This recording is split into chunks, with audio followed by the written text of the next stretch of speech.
हमारे साथ खास बातचीत करने के लिए मौजूद हैं भोजपुरी अभिनेता और नेता, वर्तमान में पूर्व आजमगढ़ से सांसद रहे हैं दिनेश लाल यादव निरहुआ जी। इनकी फिल्म आई है, फिल्म को लेकर कुछ बातचीत करते हैं। पहले तो आपका न्यूज़ 24 पे बहुत बहुत स्वागत है। बहुत धन्यवाद आपका। और कन्हैया जो फिल्म है, क्या कुछ अलग है ये? हमार नाम बा कन्हैया एक ऐसी फिल्म है जो हम लोगों का प्रयास है कि भोजपुरी सिनेमा जिसको दुनिया में सबसे ज्यादा देखा जाता है, क्योंकि जो लोग भोजपुरी भाषा बोलते हैं, समझते हैं, उनको अपनी मातृभाषा के प्रति बहुत प्रेम है, तो वो अपनी भाषा की फिल्में देखते हैं। जैसे कोई भी मेरी फिल्म आती है तो 30 करोड़, 40 करोड़, 45 करोड़ व्यूज आते हैं उसके। तो उन दर्शकों की ही ये डिमांड थी कि इसको थोड़ा बदलना चाहिए। सिर्फ नाचना गाना ही सिनेमा नहीं होना चाहिए, सिनेमा अच्छी कहानी पे होना चाहिए, और कहीं जरूरत है तो गाना आ जाए, नहीं है तो नहीं आना चाहिए। तो ये बदलाव लाएगा कौन? तो इसके लिए हम लोग, मुकेश गिरी जी जो हमारे प्रोड्यूसर हैं, उन्होंने हामी भरी कि मैं बनाऊंगा, और उन्होंने बनाया। विशाल वर्मा जी ने निर्देशित किया, और जब फिल्म बन के तैयार हुई, जब हमारे इंडस्ट्री के लोगों ने देखा, हिंदी इंडस्ट्री के लोगों ने देखा, मराठी, तेलुगु, तमिल के लोगों ने देखा, तो सबने कहा कि ये सही बदलाव आया है, यही होना चाहिए था, भोजपुरी सिनेमा को इसकी जरूरत थी। और आज जब दर्शक देख रहे हैं, उनका प्यार मिल रहा है, वो भी कह रहे हैं कि बस बस यही चाहिए था। तो बड़ा अच्छा लग रहा है कि हम लोगों ने जो प्रयास किया है, जो हम मेहनत की है, वो सफल हो रहा है। और जो हमारा प्रेम है अपनी भाषा के लिए, भोजपुरी के लिए, वो हम अपने सिनेमा को अच्छा बनाने में अपना योगदान दे पा रहे हैं। इसकी बहुत खुशी हो रही है। भाषा की बात करें तो अभी इन दिनों महाराष्ट्र में आपको पता होगा कि हिंदी भाषी लोगों पर हमला किया जा रहा है, इस पर क्या कहना है? मैं तो कहता हूं, बार बार कहता हूं, कैमरे पे कहता हूं, पता नहीं वो लोग सुन पाते हैं कि नहीं। उनको बोलिए ना कि हमको हटा के दिखाए महाराष्ट्र से। एक गरीब आदमी को आप मार के क्या दिखाना चाहते हो, क्या साबित करना चाहते हो? इसको बोलते हैं डर्टी पॉलिटिक्स, गंदी राजनीति। तो आप गंदी राजनीति कर रहे हो। इस देश की सबसे बड़ी खूबसूरती यही है कि यहां अनेकता में एकता है।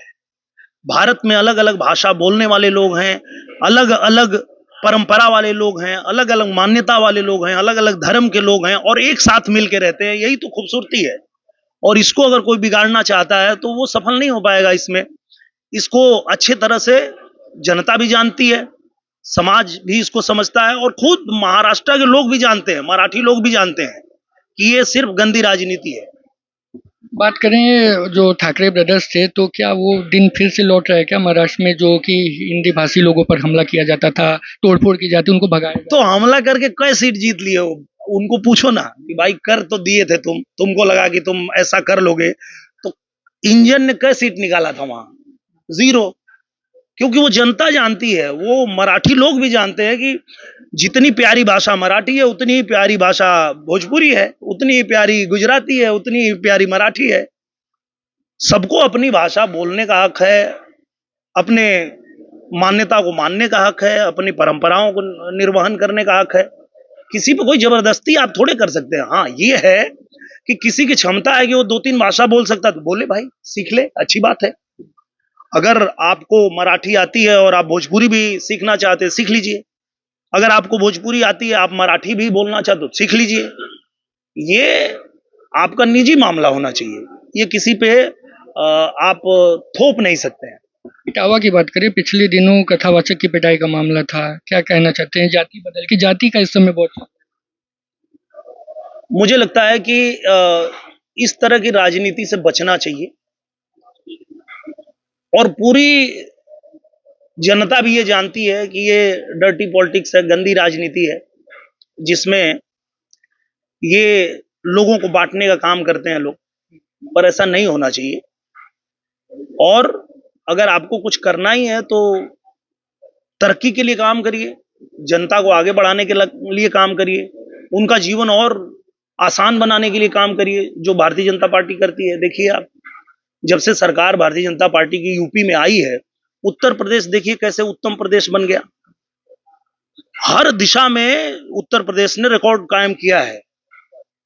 तो इस तरह से विकास की राजनीति करनी चाहिए, इस तरह तोड़ने की राजनीति नहीं होनी चाहिए। और जो लोग इस भ्रम में हैं, उनका भ्रम दूर हो जाएगा, ये चुनाव होने दीजिए।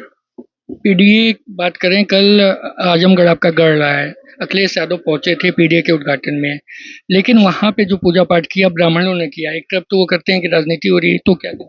वही तो मैं आपका कह रहा हूँ, वही मैं कह रहा हूँ कि देखिए, आप एक तरफ तो उनको बांटने का काम कर रहे हैं और दूसरी तरफ उनको आप चाह रहे हैं कि उनका लाभ भी ले लें, तो ये होगा कैसे? क्या अखिलेश यादव वहां से पूर्वांचल को साधने की कोशिश? नहीं नहीं नहीं, ये लोग पहले जो गलती की है उसको सुधार रहे हैं और इनको ये करना भी चाहिए कि आप जहां जीतते हो वहां जाओ, रहो। अगर वहां से आजमगढ़ से इनको जिताया है तो वहां रहना चाहिए, जनता की बात सुननी चाहिए। हम लोगों को मौका मिला था 2 साल, तो हम वहीं रहते थे, वहीं सिनेमा भी बनाते थे और जनता का जो काम होता था वो भी करते थे। हम लोगों ने नया रेलवे स्टेशन बनाया, एयरपोर्ट बना दिया, वहां पे नई रेलवे लाइन बन रही है, पूर्वांचल एक्सप्रेसवे तो था ही, लिंक एक्सप्रेसवे भी बन गया गोरखपुर से। तो जब इतना सारा काम 2 साल में ही भारतीय जनता पार्टी के नेतृत्व में हो गया, तो अब इनको समझ आया है कि भाई वहां खाली जीत के भागने से नहीं होगा, वहां रहना पड़ेगा। और ये वहां की जनता का हक है, आजमगढ़ की जनता ने जो जिताया है उनका हक है कि आप वहां रहो, वहां घर बनाओ, वहीं बैठो। फिरोज जी, अखिलेश यादव ने कथावाचक की बात कर रहे थे। अखिलेश यादव ने बागेश्वर धाम पे वाले बाबा पे बहुत आरोप लगाया है कि उनकी फीस बहुत मोटी है, बहुत रकम अंडर टेबल लेते हैं, बड़ी फीस लेते हैं, हर कोई उनको अफोर्ड नहीं कर सकता। मुझे लगता है कि इस दुनिया में एकमात्र अखिलेश यादव ऐसे नेता हैं जो अपने ही धर्म का, अपने ही संतों का अपमान करके, और उनको लगता है कि वो मुसलमानों को खुश कर लेंगे। पर ऐसा होता नहीं है ना भाई, मुसलमान भी समझते हैं कि आप उनके लिए कुछ काम करो। आप हिंदुओं को गाली दोगे, हिंदुओं को टारगेट करोगे, हिंदू मंदिरों को टारगेट करोगे, संतों को टारगेट करोगे, हमारी पूजा पद्धति को टारगेट करोगे, तो ये टारगेट करने से थोड़े मुसलमान आपसे खुश हो जाएंगे। ये उनकी सोच ही गलत है ना। तो मुझे लगता है कि उनको अगर कुछ खुश करना है तो मुसलमानों के लिए काम करें, हिंदुओं को टारगेट करके ऐसा नहीं कर पाएंगे वो। अंतिम सवाल, 2 लाइन गा दीजिए जो आपने मूवी के दौरान बनाई हुई है इस मूवी के लिए। इस मूवी में तो गाना है नहीं। हाँ, वही पहली मूवी आपकी जिसमें गाना नहीं, लेकिन इसके लिए आपने कुछ तैयार किया है। हाँ, अब मैं वो गाना गाता हूँ जो गाना लेकर के मैं यहाँ पे आया था और बड़ा प्यार मिला, पूरी दुनिया में इस गाने को बड़ा प्यार मिला। ए राजा हम के बनारस घुमाएदा, चल के गोदौलिया के पनवा खियाएदा, आनंद मंदिर में सिनेमा दिखाएदा, ए राजा हम के बनारस घुमाएदा। तो ये हमारा बनारस अब इतना चमक रहा है और इतना बढ़िया भव्य दिव्य बन गया है कि इसको देखने के लिए पूरे दुनिया से लोग आ रहे हैं। अभी रिकॉर्ड आप देख ही रहे हैं किस तरह से कायम हो रहा है। तो आज की डेट में फिर से वो 20 साल पहले गाया हुआ गाना आज फिर से वो हिट हो गया, क्योंकि बनारस आज हमारा जगमगा रहा है। बहुत बहुत शुक्रिया न्यूज़ 24 से बातचीत करने के लिए। हमारे साथ थे दिनेश लाल निरहुआ जी, जो कि अपने सारे सवालों का बेबाकी से जवाब दिए। अभिषेक दुबे, न्यूज़ 24, वाराणसी।